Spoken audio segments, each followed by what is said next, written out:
Ndagusuhuje kandi nkwifurije kugira ibihe byiza. None turi kwa 30 z'ukwezi kwa munani umwaka w'ibihumbi 2023.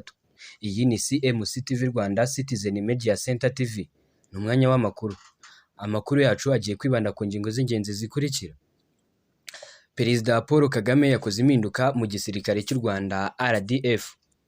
Turaza kukubwira ko kandi CIP Kabera ntakiri umuvugizi wa polisi y'u Rwanda. Byose turaza kubikubwira ku buryo burambuye, turaza kukubwira inshingano nshyashya yahawe. Byose turaza kuba turi kumwe n'uruganda rw'Isaro. Ni uruganda rukora akawunga keza, akawunga gaseye neza, akawunga gashobora gutuma ugira imbaraga mu mubiri wawe. Aka kawunga kamaze no guhabwa icyemezo cy'ubuziranenge n'ikigo cy'igihugu gitsura ubuziranenge Rwanda Standard Board. Niba wifuza kukarangura gutanga komande, ushobora kubahamagara kuri nimero 0788 65 14 68 cyangwa ukabasanga mu karere ka Rulindo ni mu murenge wa Kisaro. Njyewe nkwaye ikaze ku buryo burambuye. Iyi ni CMC TV Rwanda. Amakuru yacu ushobora kuyagiramo uruhare uduha igitekerezo cyawe, ndetse kandi wibuke no gukanda kuri subscribe kugira ngo ujye ukurikira amakuru yacu dutambutsa umunsi ku munsi. Ikaze.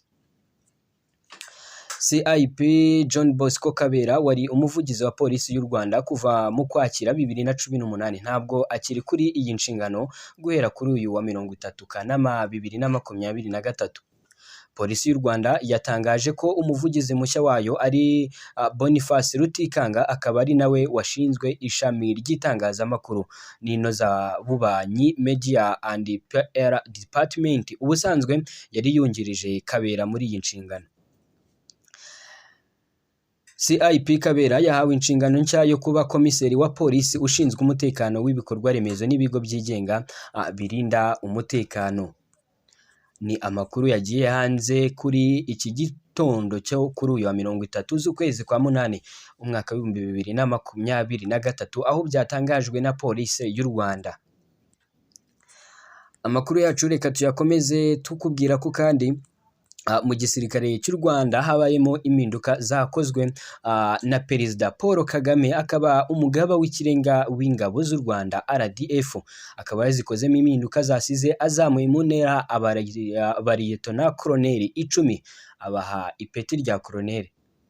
Abazamuwe mu ntera nk'uko igisirikare cy'u Rwanda cyabitangaje kuri uyu wa gatatu tariki ya 30 Kanama 2023 barimo Leyitona Koloneli Joseph Mwesige, Leyitona Koloneli Simba Kinesha, Leyitona Koloneli Ndizeye Egide na Leyitona Koloneli William Ryarasa ukuriye ingabo mu turere twa Rubavu, Nyabihu ndetse na Rutsiro.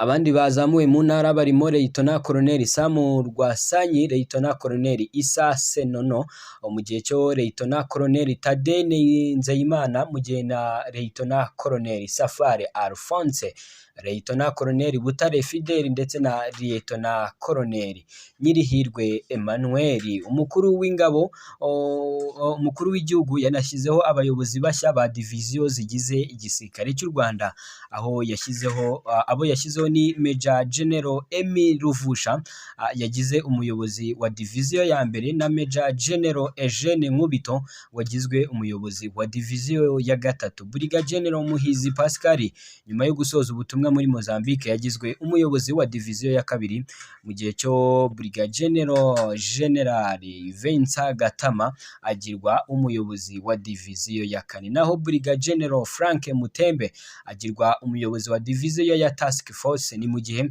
Brigadier General Andrew Nyamvumba wari usanzwe akuriye ibikorwa n'amahugurwa mu ngabo z'u Rwanda yagizwe umuyobozi w'ishuri rya gisirikare rya Nyakinama riherereye mu karere ka Musanze. N'impinduka zahise zitangira kubahirizwa zigitangira, by'umwihariko igihe zatangajwe nibwo zahise zitangira kubahirizwa. Nitwa Jean Bosco Kabayisenga, iyi ni CMC TV Rwanda. Amakuru yacu tuyagezwaho n'uruganda rw'Isaro umunsi ku munsi.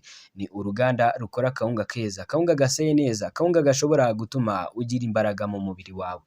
Niba wifuza kukarangura gutanga komande, dore ko kamaze no guhabwa icyemezo cy'ubuziranenge n'ikigo cy'igihugu gitsura ubuziranenge Rwanda Standard Board, ushobora kubahamagara kuri nimero 0788 65 14 668 kimwe nuko ushobora kubasanga mu karere ka Rulindo mu murenge wa Kisaro niho uruganda ruherereye. Nitwa Jean Bosco Abayisenga, iyi ni CMC TV Rwanda, aho usabwa kuba waramaze gukora subscribe kugira ngo tujye tubana umunsi ku munsi. Ndagushimiye.